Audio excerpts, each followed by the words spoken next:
Kalau saya itu murni melihat terkait dengan perkara Nikita Mirzani dan Reza Gladys ini murni dari sisi hukumnya, penegakan hukumnya.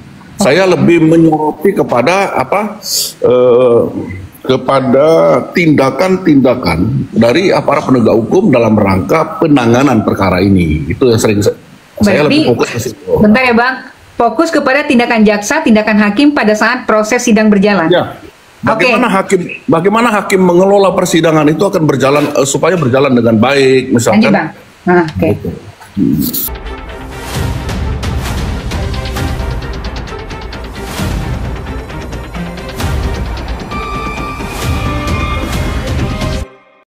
Artinya dia bersifat netral, dia tidak berat atau tidak ringan, tapi dia bersifat netral, oke. Seorang jaksa ya di dalam persidangan ataupun di penuntutan ya, dia bertugas membuktikan dakwaan. Karena itu jaksa menggunakan teori-teori hukum, misalnya pidana, ya untuk memperkuat dakwaannya. Gitu. Sementara lawyer posisinya di sini ya sebagai penasehat hukum atau sedang beracara, ya advokat itu bekerja dengan logika, ya mencari hal-hal yang meringankan orang yang dibelanya. Jadi itu banyak sekarang kesalahan persepsi ya tentang misalnya seorang lawyer itu membela yang bayar gitu ya. Ini kan satu kesimpulan yang keliru ya. Karena yang pertama, fakta dan kebenaran dalam hukum ya itu kan satu. Ya, fakta dan kebenaran dalam hukum itu memang satu. Oke. Tapi ketika dia dihadirkan di ruang persidangan misalnya ya, dia bisa ditafsirkan dengan sudut pandang yang berbeda ya. Jaksa maupun pengacara ya dan hakim sama-sama menggunakan teori hukum, tapi konstruksi hukumnya ya bisa menjadi kontradiktif ya. Nah, situasi ini ketika itu satu fakta ditafsirkan dia dengan teori hukum yang berbeda, itulah di dalam teori hukum disebut conflict of interpretation ya. Ada interpretasi gitu ya. Seperti seni hukum ya. Nah, fakta yang netral tadi ya itu akan dipandang dengan dualitas sudut pandang yang dikatakan dalam bahasa hukumnya ya dialektika hukum. Hukum itu memang harus bekerja ya lewat dialektika, baik tuduhan melawan pembelaan, memberatkan melawan meringankan. Ya, hasil akhir itulah ya dari perdebatan itu ya disebut kebenaran hukum ya, yang artinya juris verheit ya, bukan kebenaran mutlak. Nah, ini yang salah. Artinya gimana tadi? Berarti bukan kebenaran mutlak tuh gimana maksudnya? Ya. Beda dia kebenaran mutlak dengan kebenaran hukum ya. Tadi kan saya katakan ya. Akhirnya ya di dalam persidangan itu terjadi konflik penafsiran hukum dari penjelasan sebelumnya saya katakan. Karena fakta itu kan sifatnya netral ya. Maka kenetralan itulah diperdebatkan dengan cara hukum.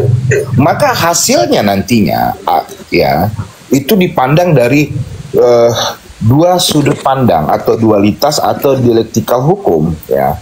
Maka ya nanti dari hasil akhirnya disebutlah kebenaran hukum, bukan kebenaran mutlak ya.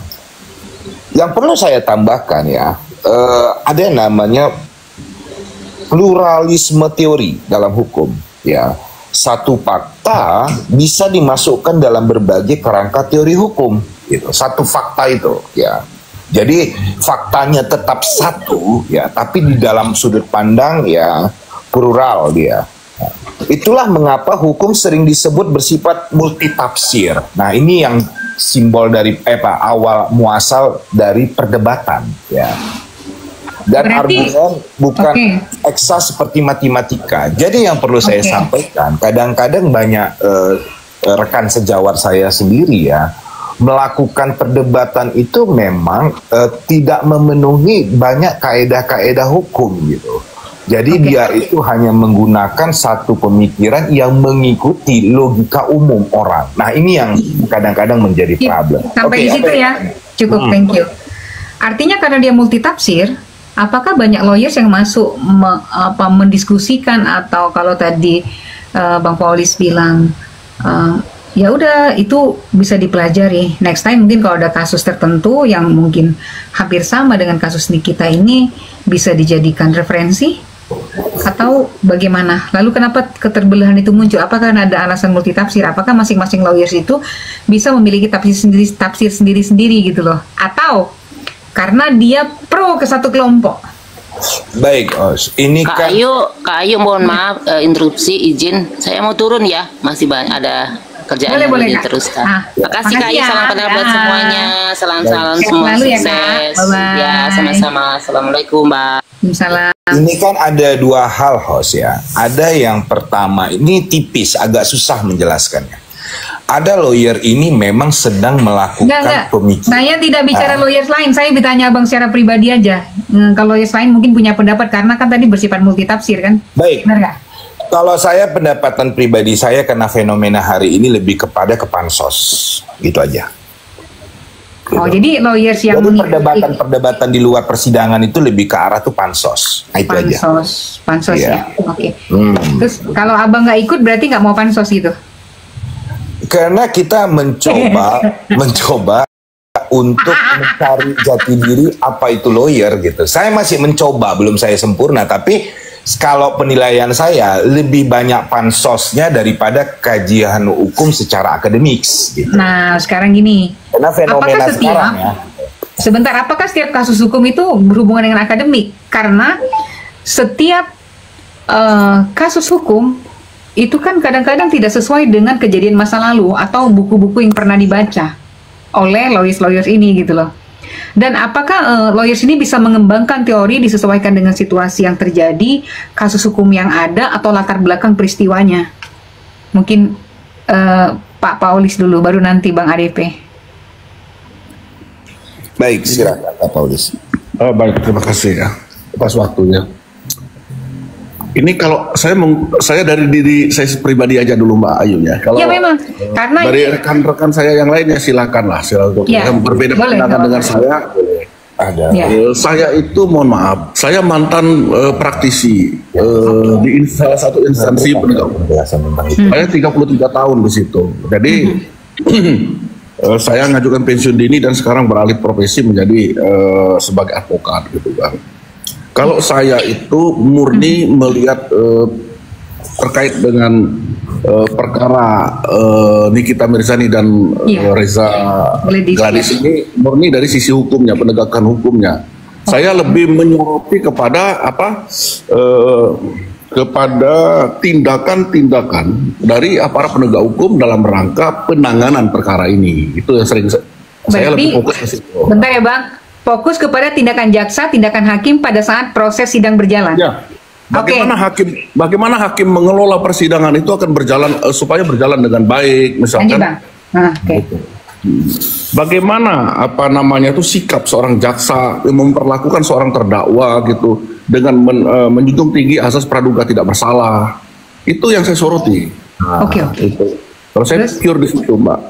Kemudian saya punya dari mengikuti perkara itu dengan mendengarkan keterangan saksi-saksi, alat bukti yang diajukan di persidangan, bagaimana respon jaksa terhadap keterangan saksi, bagaimana respon kuasa hukum maupun terdakwa terhadap keterangan saksi di persidangan, itu yang saya analisis.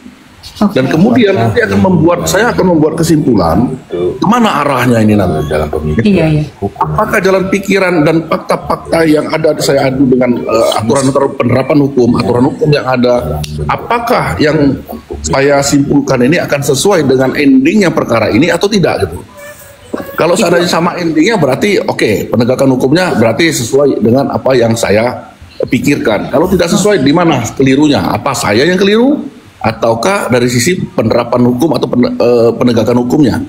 Itu jadi pelajaran yang sangat besar bagi saya. Itu Mbak Ayu. Nah, masing-masing lawyers kan punya sudut pandang. Kemudian masing-masing. Tadi ADP silahkan, pertanyaannya sama. Apa tadi pertanyaannya? Ya, Ah. enggak, karena tadi jawaban dari teman saya itu sejawat itu agak berbeda. Kalau yang saya tangkap tadi, apakah semua ilmu itu di dalam misalnya hukum itu akademik, kan begitu yang saya tangkap. Sebenarnya ini enggak. Sudut pandang kenapa lawyers itu bergabung membahas kasus Nikita Mirzani dan DRG ini loh. Kalau abang tadi jawabannya udah tepat kok, karena masing-masing pribadi nih. Tapi kalau Dokter Paulis bilang kayak gini, saya hanya ingin melihat bagaimana cara penegak hukum, salah satunya adalah jaksa dan hakim memperlakukan terdakwa, dan mereka dan ini kan masih proses sidang itu. Belum terhukum dan sebagainya. Itu yang beliau bilang. Menurut saya nggak ada pro yang kontra kok. Karena masing-masing dia menyoroti attitude ya, proses yang terjadi di persidangan, dan itu menyorot bagaimana perilaku jaksa kemarin yang heboh. Kalau abang ADP nggak nonton agak ini susah. Pertanyaannya bagus sekali, tapi agak sulit ya, karena ini dari skema kalau lawyer sendiri. Jadi begini ya. Nah nanti gini bang, ADP juga harus ada juga sisi entertainnya juga kan, ada beberapa harus mengikuti. Jadi begini. Saya mau mencoba menjawab, pasti banyak yang menyalahkan ya, tapi ini fakta ya. Hari ini kan kita ini bernaung kepada organisasi lawyer itu tidak single bar lagi. Akhirnya banyak kehadiran lawyer itu yang muncul ya semenjak dilepas dari Pradi itu, dan semua organisasi dapat disumpah gitu ya, dan dapat bas ya dalam dan bisa beracara gitu ya. Akhirnya lawyer ini kan banyak. Nah, kasus Nikita Mirzani ini kan memang benar-benar itu menarik bagi masyarakat. Anda ngikutin nggak? Pertanyaannya Anda ngikutin nggak? Mungkin 25% saya mengikuti ya, karena memang sangat kontroversial gitu. Bagaimana sedikit saja mungkin jaksa kemarin di persidangan agak ribut masalah borgol-memborgol itu udah heboh gitu ya. Nah, makanya saya katakan tadi kan lawyer itu banyak sekarang terlahir ya, bahkan ratusan setiap tahun, beda dengan zaman saya dulu disumpah gitu. Nah, hari ini juga ngetren gitu, yang saya katakan tadi pansos ya. Bagaimana iklan atau menunjukkan sesuatu biar orang itu dikenal gitu ya. Ini saya agak susah karena memang semakin banyak lawyer, sama kayak profesi dokter ya, pasien pun semakin sedikit gitu. Jadi mau suka nggak suka, walaupun nanti saya melihat itu teori hukumnya itu harusnya ke kanan, tiba-tiba lari ke tengah, lari ke belakang, tapi sudahlah. Kita harus menikmati fenomena hari ini. Kenapa ya? Kenapa? Kalau kita melihat dari kultur sosial hari ini ya, juga banyak penggeseran yang terjadi gitu. Lawyer ini pun sekarang banyak dipaksa oleh kliennya itu bukan beracara yang bagus, bukan menggunakan hukum yang bagus, bukan menginterpretasikan hukum itu, tapi lebih banyak dipaksa untuk menjadi mafia kasus. Tapi tadi saya bilang, ADP bilang bagus tidak bagus, apa ada di dalam ini? Di dalam diri seorang lawyers, atau fakta atau tidak fakta, atau berapa uang yang didapat gitu? Iya, maksud saya bagus itu karena sudahlah ya, karena kan tadi sudah terlahir banyak lawyer, pasien pun semakin sedikit ya.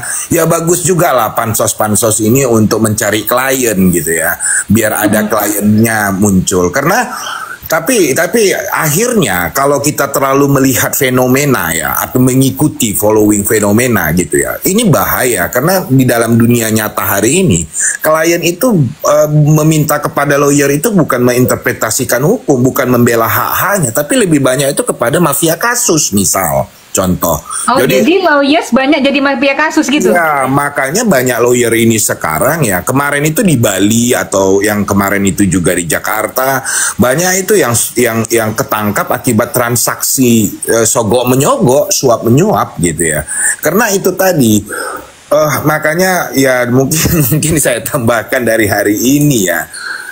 Di dalam fenomena Nikita Mirzani ini dia bagus juga ya, biar jadi Nikita Mirzani, tapi saya nggak tahu bagus atau tidak lah ya. Ini pertanyaanku abang suka nggak ngelihat show dia di apa, Cak? penampilannya, cara dia menjawab gitu. Kemudian apa yang abang sukai dari dia dulu? Nggak apa-apa di luar urusan lain gitu. Dari Nikita Mirzani? Iya. Apa ya? Dari luar yang lain nggak ada masalah. Mungkin ada kekurangannya, itu juga fine. Itu juga fakta-fakta nyata. Yang saya suka itu dia dituduh artis tapi sekalian cepu. Itu saya suka itu dengan dia artis tapi sekalian cepu. Kan ada tuduhan isu-isu seperti itu ya, banyak orang bilang begitu gitu ya. Saya pingin, wow, itu satu pemikiran yang baru, jangan-jangan betul atau enggak ya, gitu. Realitasnya saya itu menarik. Terus memang Nikita Mirzani ini ya dia itu lebih kepada kontroversialnya ya di dalam dunia entertain gitu, ketimbang hal-hal yang mungkin pure seni seperti Dian Sastro dan sekarang. Oke, pertanyaanku selanjutnya, apakah nanti nggak merasa khawatir para lawyer laki-laki nih kalau ada cewek yang lawyer seperti itu, seganas itu gitu loh? Iya, makanya saya katakan ya, kemarin juga itu ya. Yang saya lihat tuh ada perdebatan di satu stasiun TV itu kan udah sangat lebay ya, sangat lebay sampai udahlah. Tapi ya saya berkeyakinan pada dasarnya lawyer ini tidak mau kok seperti itu. Tapi atas tuntutan zaman hari ini ya, mau dan suka dan nggak suka ya, para lawyer itu harus bersikap mengikuti ya fenomena atau keadaan hari ini yang tujuannya tetap satu, dapat klien gitu. Itu sih.